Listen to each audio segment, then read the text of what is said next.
তত্ত্বাৱধানত আমি beneficiary meat কৰিছোঁ।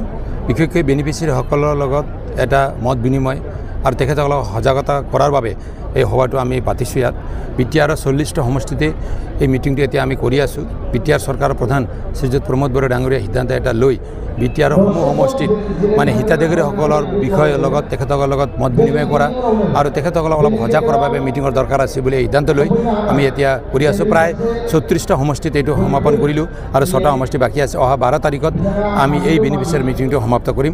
আৰু দেখিছোঁ মই বেনিফিচিয়াৰীসকলে ওলাই আহিছে, আপোনালোকে দেখিছে আজি জমদুৱাৰ সমষ্টিত যথেষ্ট মানে হিতাধিকাৰীসকল ইয়াত ওলাই আছে আৰু প্ৰমোদ বড়ো ডাঙৰীয়াক এটা সমৰ্থন দিছে। অলপ আগত গুমা সমষ্টিত আমি প্ৰগ্ৰামটো কৰি আহিলোঁ, তাতেও এনেকৈ বিপুল পৰিমাণৰ মানে গেদাৰিং আমি তাত দেখিবলৈ পালোঁ। নিশ্চয় ইয়াৰ পৰা এটা মেছেজটো এনেকৈ আছে, প্ৰমোদ বড়ো ডাঙৰীয়াই এটা ভাল কাম কৰিছে আৰু ৰাইজে প্ৰমোদ বড়ো ডাঙৰীয়াৰ ওপৰত এটা আস্থা প্ৰকট কৰিছে। এই আস্থা প্ৰকট কৰাৰ কাৰণে আজিৰ এই সমাগমটো ইয়াত মানে ভালকৈ এটা সম্পন্ন হৈছে। প্ৰমোদ বড়ো চিফ হ'ব পাৰিবনে? নাই, ইয়াততো কোনো সন্দেহ নাই, আপোনালোকে চবে গম পায়। আজি প্ৰমোদ বড়ো ডাঙৰীয়াই মানে সকলো দিশতে, মই এটা দিশটো বুলি কোৱা নাই, শিক্ষা দীক্ষাৰ পৰা আৰম্ভ কৰি মানে জাতি জনগোষ্ঠীৰ মাজত যি এটা গেপ হৈ গৈছিল, কমিউনিকেশ্যন গেপ হৈছিল দীঘলীয়া এটা সংগ্ৰামৰ সময়ত, আৰু বিশেষকৈ হাগ্ৰাম মহিলাৰীৰ সময়তো তেখেতসকলে এই কথাবিলাক প্ৰায় নাইকিয়া কৰিব পৰা নাছিল, যাৰ কাৰণে তেখেতসকলৰ সাংসদটো তেখেতসকলে হেৰাব লগা হৈছিল।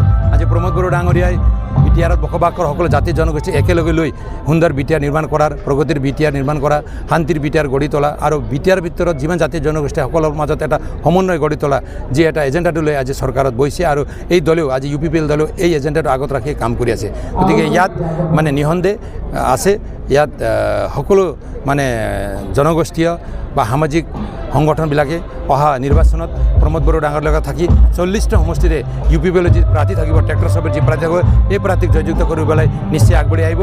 আৰু আমি ভাবিছোঁ এইবাৰ কোনো তেনেকুৱা কিবা জোৰাতালি নহয়, আমি এবছলুট মেজৰিটি লৈ UPPL দলে চৰকাৰ গঠন কৰিম। আৰু প্ৰমোদ বড়ো ডাঙৰীয়া মানে বিটিআৰৰ এজন জনপ্ৰিয় নেতা, বিটিআৰৰ এজন ডাইনামিক লিডাৰ, বিটিআৰৰ এজন ভিজনাৰী লিডাৰ। গতিকে তেখেতে ভাৰত চৰকাৰ, অসম চৰকাৰৰ লগত যেনেকৈ এটা ভাল সম্পৰ্ক ৰাখি আজি আমাৰ কোকৰাঝাৰ কাউন্সিলটো চলাই আছে, নিশ্চয় অহা দিনত তেখেতে চিফ হ'ব, ইয়াত প্ৰায় নিশ্চিত হৈ পৰিছে। না, মই মানে আমি ভাল পাইছোঁ, আমি UPPL দল হিচাপে ভাল পাইছোঁ, চৰকাৰ হিচাপে ভাল পাইছোঁ। মুখ্যমন্ত্ৰী মহোদয়ক আমি ধন্যবাদ দিছোঁ।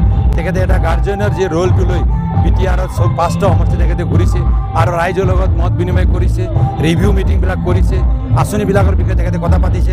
আৰু অহা দিনত আমাক এনেকৈ গাইডেঞ্চ কৰিব।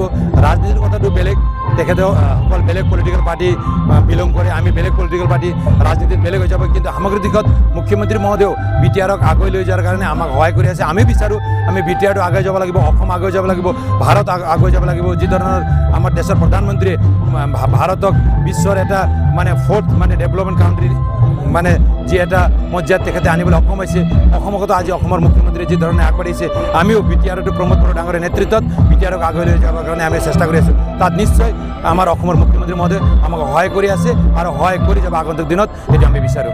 Thank U.